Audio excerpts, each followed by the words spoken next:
Thank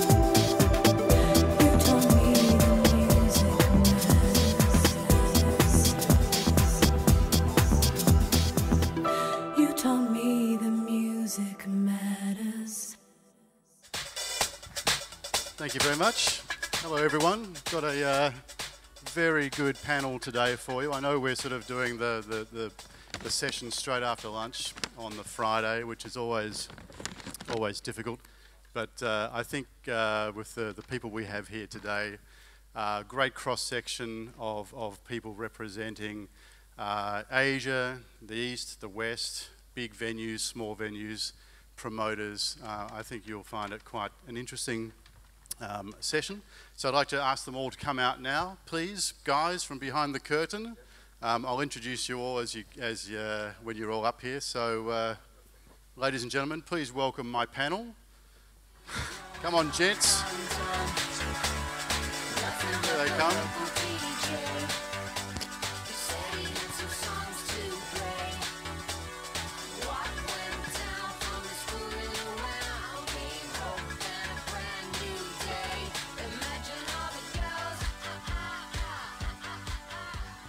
Well, what I'll do is I'll introduce from right to left, stage right to left, just so that everyone knows who everyone is. Right here on my left is Frank Takeshita, and Frank is a trailblazer, it's fair to say, in the world of bringing Western artists to Asia, and not just to Asia, but to Japan. Frank is the Executive General Manager of Creative Man Productions, the force behind the massively popular and successful Summer Sonic Festival, which you all know, held annually and simultaneously in Tokyo and Osaka. Summer Sonic sells over 200,000 tickets each year for the 2 days. Past headliners have included just about everyone you've ever heard of: Radiohead, Oasis, Nine Inch Nails, Blur, Guns N' Roses, Coldplay, the list goes on and on. Frank has also curated festivals including Punk Spring, Spring Groove and Loud Park, each event garnering around 30,000 punters. Please say konnichiwa to Frank Takeshita.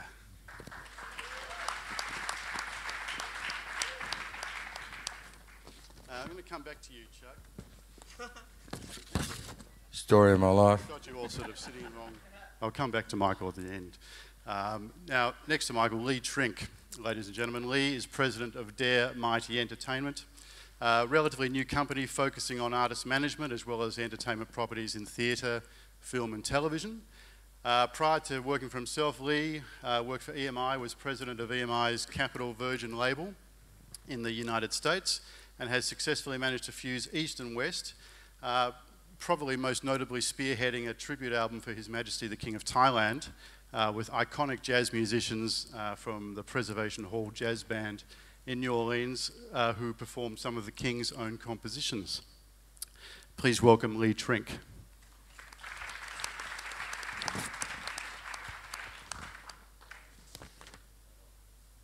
Justin, I'm getting there, mate.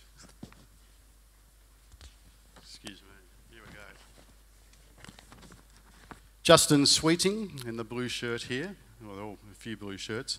Justin is music director for Untitled Entertainment, and Untitled Entertainment was doing shows in Hong Kong, Singapore, Malaysia, Taiwan, and Indonesia, as well as running the People's Party series of gigs in Hong Kong and the annual Cock and Flap Festival. I think I pronounced that correctly, did I? Justin consults to Gibson Guitars across Asia on various projects, and Justin tells me that he likes to watch his audiences, that is, as they derive great satisfaction from his gigs. Ladies and gentlemen, please welcome Justin Sweeting. Next to Justin, Adam Wilkes. Adam is Senior Vice President, Music and Touring at AEG in China, based in Beijing. So we're going to hear a lot about China today. Many of you will know that AEG is a leading global provider of live sports and entertainment, managing some of the 100 best venues across the world, including world-famous Staples Center in LA, the O2 Arena in London. Complements nicely their more than 3,500 staged events every year, which is no mean feat. In China in particular, Adam has been instrumental in a number of firsts. First to sell over 35,000 tickets for a Western act, which was Celine Dion.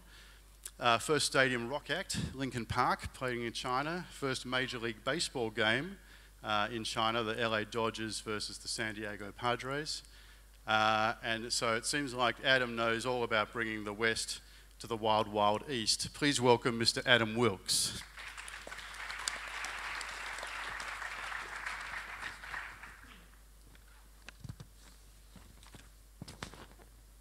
Excuse me, I need to get this in order.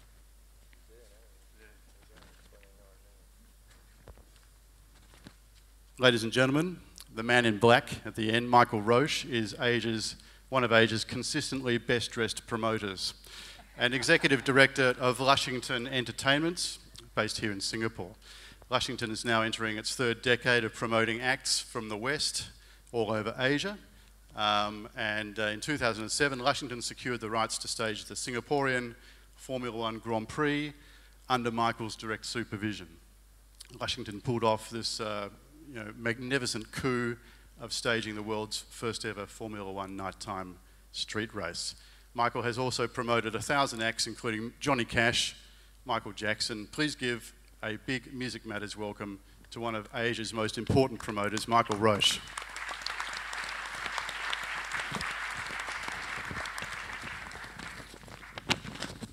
And that's Michael Chugg. Okay. If you Google Michael Chugg, the following things come up. Tasmanian, cyclist, author, manager, APRA Awards, MC, Australian Father of the Year, Polestar International Promoter of the Year three times running, Live Earth Concert, Wave Aid, Benefit, goes on and on. Michael, or Chuggy, or simply Chugg, is head of Chugg Entertainment and has earned the respect of the music industry worldwide. He's toured the great Frank Sinatra, Pearl Jam, Akadaka, Coldplay, Gunners, Kiss, Thorpe, Bon Jovi, Elton, and most recently Bob Dylan. The list goes on and on and on. Michael even produced the first gig that I ever went to, ABBA, Melbourne, 1976. He's a co-producer of Priscilla, Queen of the Desert, which is on Broadway and the West End, and has garnered no less than 16 Tony Award nominations. He's brought the Laneway Festival to Singapore this year, attracting 6,000 punters, and he's prevented rock stars from jumping off buildings. It's all in his book, of which the first line is, "I am the king," and the last line is, "Bring it on." So I will, ladies and gentlemen, please welcome Chugg.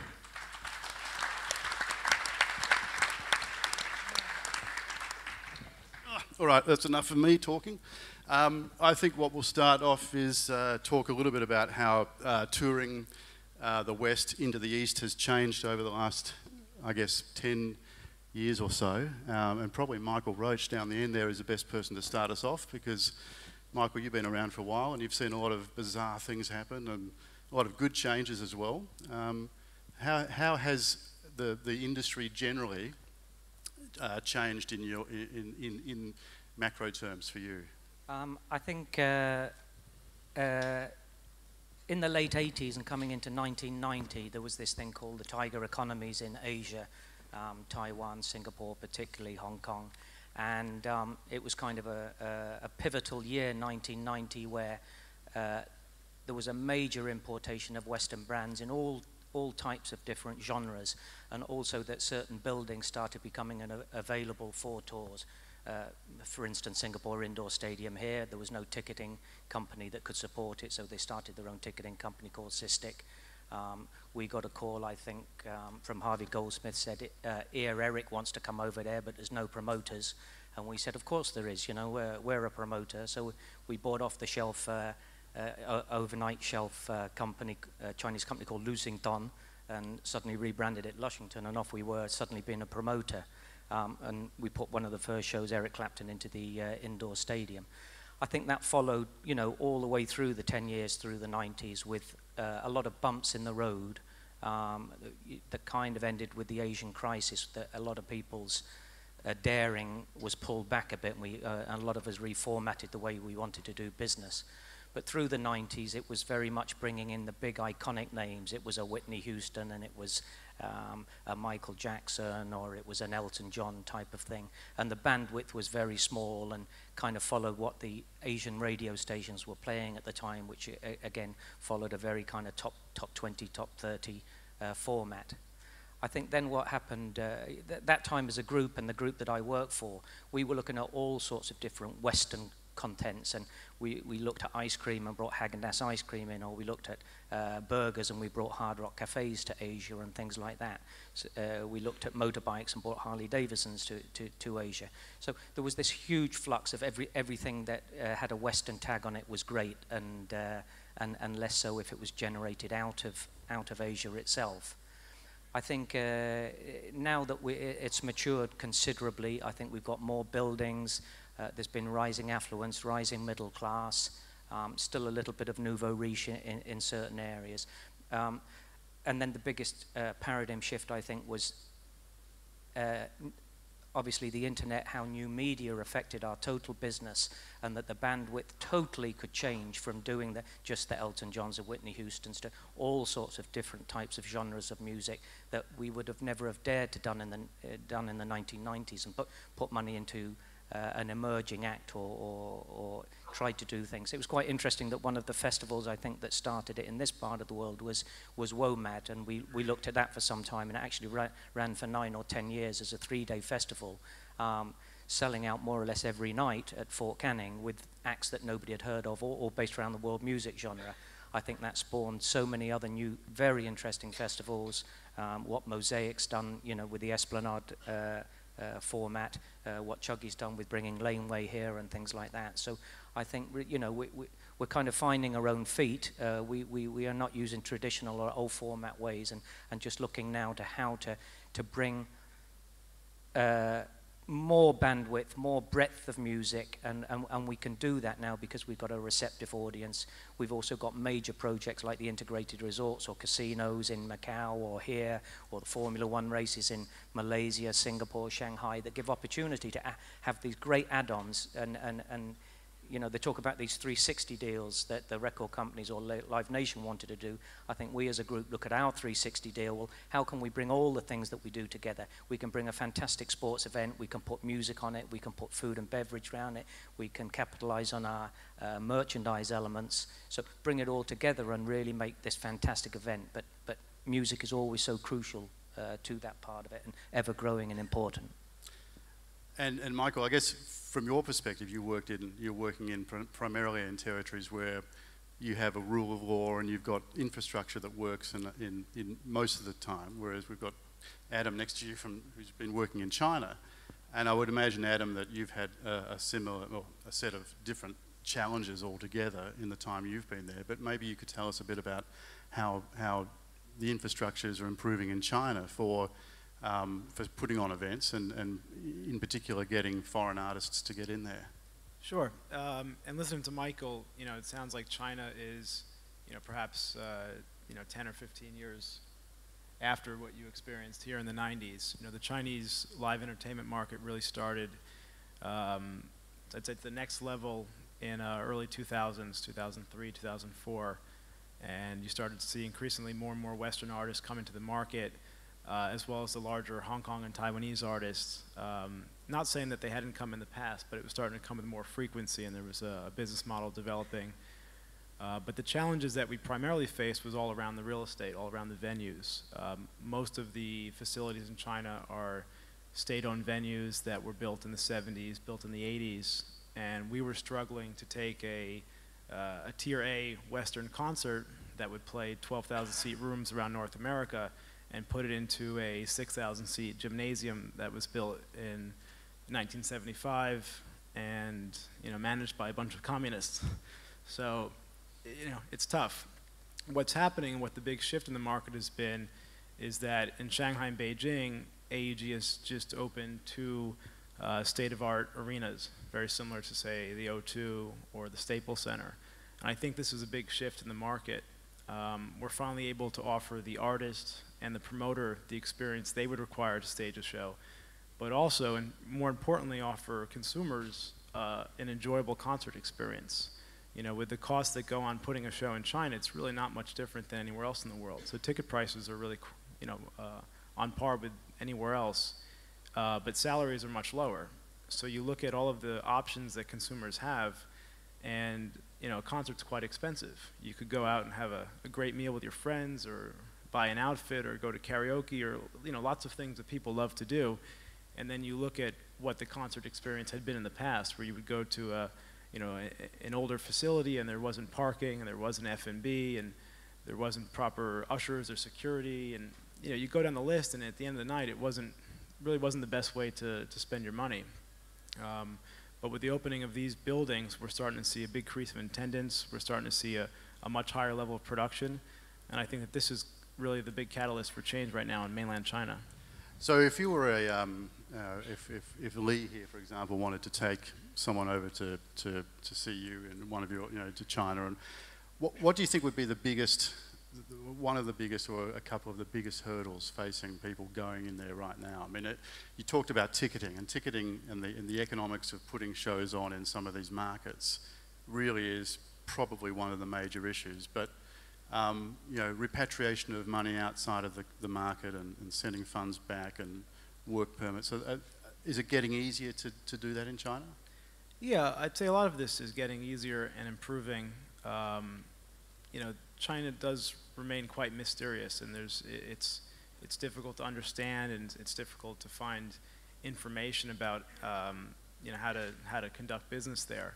But for us with AEG, we've been in the market about 3 or 4 years. Myself, I'm there over 10 now. Yep. And many of my colleagues, John Capo, the CEO of AEG, has been in China for close to 20 plus years. So we work closely with our partners, with the artists we work with, and we explain the process. Sometimes what we say might not be what they want to hear, but we do explain how it works there. And there's definitely ways to get money in and out, and the process for getting artist approvals is much more clear than it has been in the past. Yep. And there's always been a lot of concern around security at shows. The Public Security Bureau that closely monitors concerts, in the past, you put 10,000 or 20,000 people together, it was new for them. But now, as we're controlling these venues, and on a daily basis, on a weekly basis, we have shows, and we're dealing with the same people over and over again, you could really see very tangible results of how quickly it's improving. I mentioned at the beginning that we had a great cross-section here, and having you two guys sitting next to each other is terrific, because Adam, you do massive stadiums. Justin, you're into the much smaller venues in China and elsewhere. How, for you, and with the smaller gigs of 500,000, 2,000 people, how have things changed for you in the last 5, 10 years or so? I think it's incredibly exciting times, to be honest. It's been a series of baby steps, so a long evolving process with things moving in the right direction. A lot of different things having to happen at the same time. So, infrastructure one, the media connections the other. I think the biggest change we've seen, though, that has helped is we spend a lot of time managing expectations on different levels. So working very closely with agents and managers and bands, and explaining that if you do want to come to Asia, you have to make a concentrated effort to invest and spend time and be here. And we're starting to see the tables turn in terms of them getting that, or at least understanding that they should be thinking about Asia. And then the next step is educating them in terms of, Asia's not homogenous. It is what works in Singapore might not work in Indonesia. And so to answer your question, I think the biggest change has been an interest from the West to be in our part of the world. I think it's interesting, though. I was at Muse Expo in LA a few weeks ago, and explaining that the genres across Asia and the differences of Asia in Asia is quite phenomenal. You have massive urban hip-hop market in Malaysia, and even right through to heavy metal in Burma, which is still massive there, and everywhere in between. And I think a lot of people, probably particularly in the States and Europe, fall into the trap of just putting Asia as to one, as like one country. I think, Chuggy, what you were saying before about the Laneway Festival, and you said that you successfully sold 6,000 tickets here for bands that have never been to Asia or never got that much exposure in Asia. What do you put that down to in terms of getting that so successful in such a short period of time?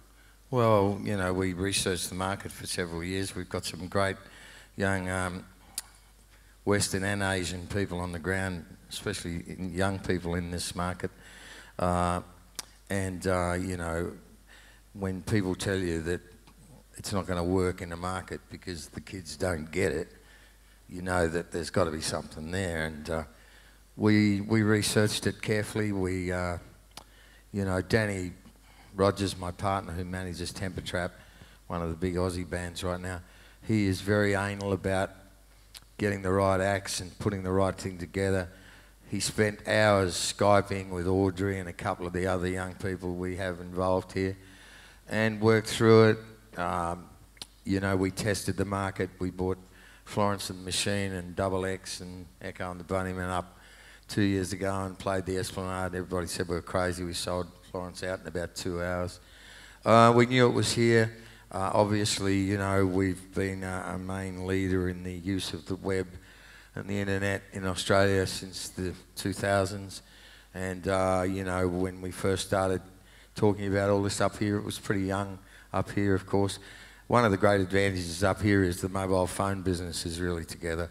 It's a total shit fight in Australia, but up here it's really together. So utilising all those assets and you know, having a great lineup of young indie bands that everybody up here knew, the kids know, we pulled it off. But it wasn't a rushed thing. It was, you know, we've had an office up here for 3 or 4 years. We've probably done a dozen shows. It's not about rushing into the market. It's, you know, I've been promoting on and off up here since 1991 when I did Bon Jovi at Sentosa and no one came. You were supposed to laugh. Hello? Are we here? Anyway, it's all about learning. And the market across the territories in each country has really grown and changed very quickly. And there's no doubt about that. My frustrations with the markets up here is there's not enough decent club venues, so that for years a lot of these young bands that are now monsters in Australia and places like that have never been here because there's nowhere to start. Obviously the laws in each country, you have to learn about all that and adapt to all that, which we do quite well. And the other big problem is that there is still a mentality in this part of the world where there's these people who can go around and pretend they've got Coldplay or they've got Bon Jovi and go and talk to sponsors and, you know, go and book venues, and then it turns out that they haven't even spoken to the manager or the agent. And I know we all sitting on this panel today have all get frustrated with that. And that's really the problems that we still face. But the exciting thing about it is that the youth of the territories, the youth of the countries, all want to know about it. And it's not just about Western music, it's about the indigenous music of each country as well. And it's a very exciting time to be here. And to be honest, I wish I was 30 years old again, because it's going to be a fucking great place to be in the next 10 or 15 years up here. China, maybe not. China reminds me of Tasmania when we started in 59, 60, 61. We'll get you there. The police used to run us out of town. In China, they shoot you. So there's a few years to go up there yet. But overall, I think it's a great place right now to be on the Pacific Rim and in all the different countries. And I really get a kick out of seeing so many young people in the audience here at Music Matters. When I first started coming 4 or 5 years ago, I was a bit frustrated. There wasn't a lot of young people here. But like the conferences I go to around the world, the young people are taking over, and I say good luck to you all, because it is a great business to be in. The music's never been better. The live scene has never been better. And the bands love selling their own records at the gigs because they make fucking $12 instead of $1. That's all I'm going to say. Well done, Chuggy. Thanks. Now, Lee, yeah, Michael's actually mentioned a number of points there that would be interesting to people from your neck of the woods, Los Angeles, who, when I was over there, everyone wants to, they're saying, oh, we've got to get to Asia, got to get to Asia, how do we do it? Don't know, no idea, no one to talk to. You're going to start doing that. And so what do you, it's obviously it's been something that I've been looking at, because when you come to this part of the world, you invariably are asked, when you're in the music business, people ask you, how can we get more Western acts here? And this was a few years ago. I sort of started on researching what the issue is, what was the demand, why, was there this demand that wasn't being met? And I certainly, my knowledge on touring here doesn't approach the knowledge of the people on this panel here. But as I started to look into that, I also started to really talk to the people in the West. I talked to managers and artists and booking agents, and I think we're at this moment in time where a lot of the real problems, there's still real problems in touring here, and I would say ex-Australia, New Zealand, and Japan for the most part. There are legitimate problems, there are logistical problems, there's income versus tickets, but there's also these other problems in the West, really, and that is, a lot of it is perception, a lot of it is their attitude. And, number one, there's sort of horror stories that people have had by the fly-by-night operations, that those travel quickly, right? But then there's there's a different mentality when it comes to Asia than there is in building a touring business in America or in Europe, where artists know they've got to invest time in it to build a real career so they can hopefully have a long and flourishing career. Whereas most artists, I think about Asia as, let me come in, let me get the biggest check I can possibly, because I may never come to that country again. And I think because now this part of the world is really starting to emerge, I think, to Michael's point about venues, to the fact that there's a middle class that's rising, I think that there's a moment of time where artists can now change their attitude and say, you know what, I can look at this as another region to really build a career in, where I don't have to extort the promoter for every dollar. I can look at them as a partner in helping me build my career, so I can come here every 2 years. And make this part of a real world tour, and invest that time and change the attitude. But that's gonna take managers that are gonna have that, are gonna be willing to have that long-term approach. Well, I think that's an incredible point, because I've had first-hand experience with that myself, and I think, Frank, with Summer Sonic and the festivals generally, not that there are that many in Asia compared to the rest of the world, but when you have an annual festival like yours, and you've got an event on the calendar that's going to be a lot of bands that want to go back again and again, maybe not years in a row, but certainly to come back to Asia.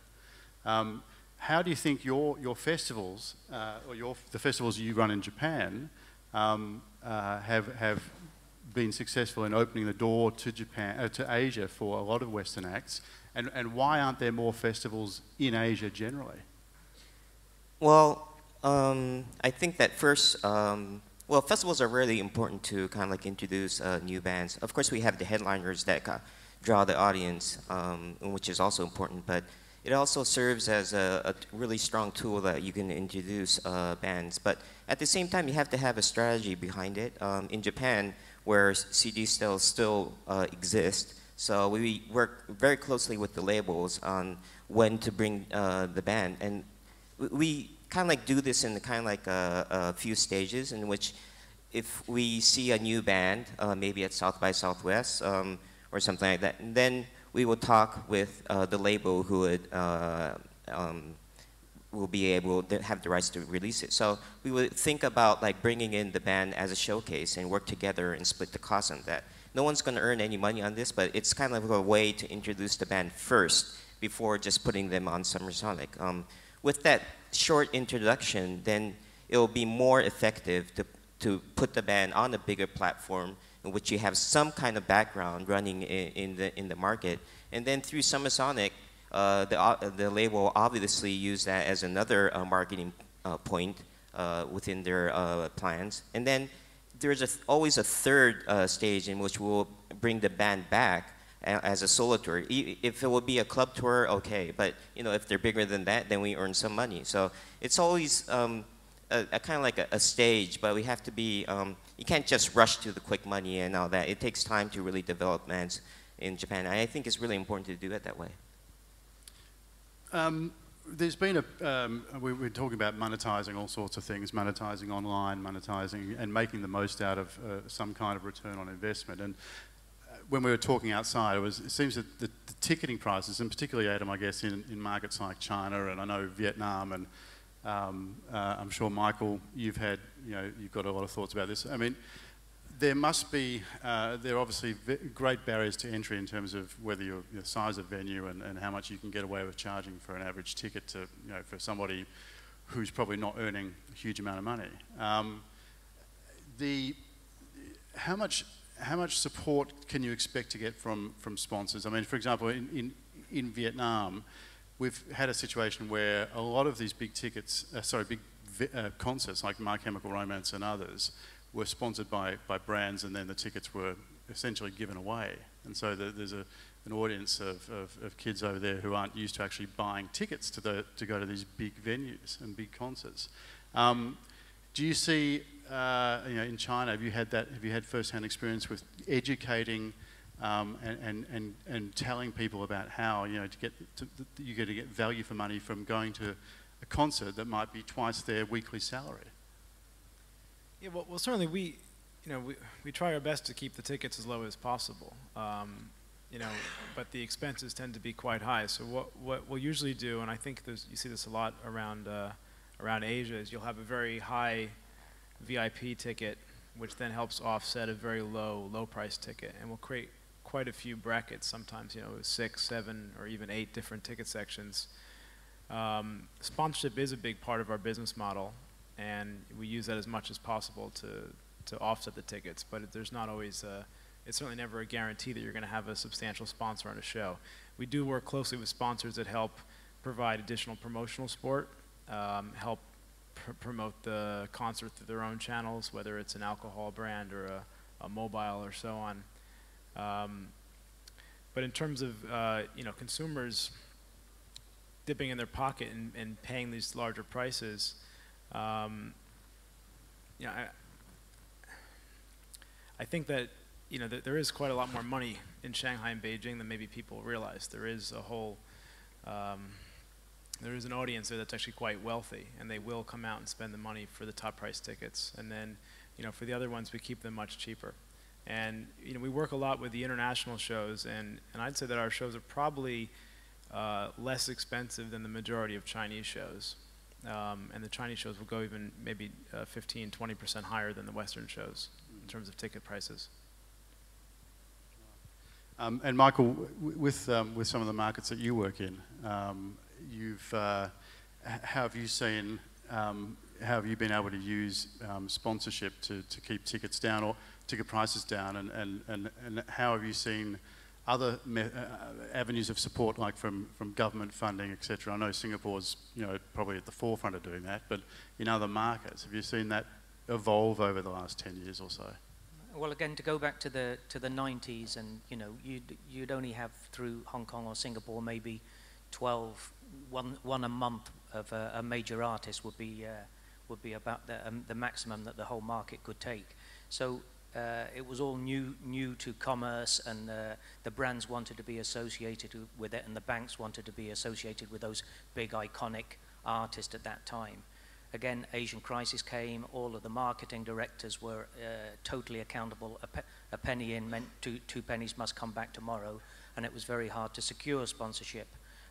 The other kind of big mission that I've always tried to push through the Southeast Asian concert scene is to try and get away from the comp mentality, is that, everybody from all different quarters think that we should give away 30–40% of our tickets, or we work with a sponsor that then drops 40 or 50% of the ticket inventory onto the market, and that kills the integrity of the show, the whole spirit of the audience, and also weakens us long term because people don't see the perceived value in a concert ticket.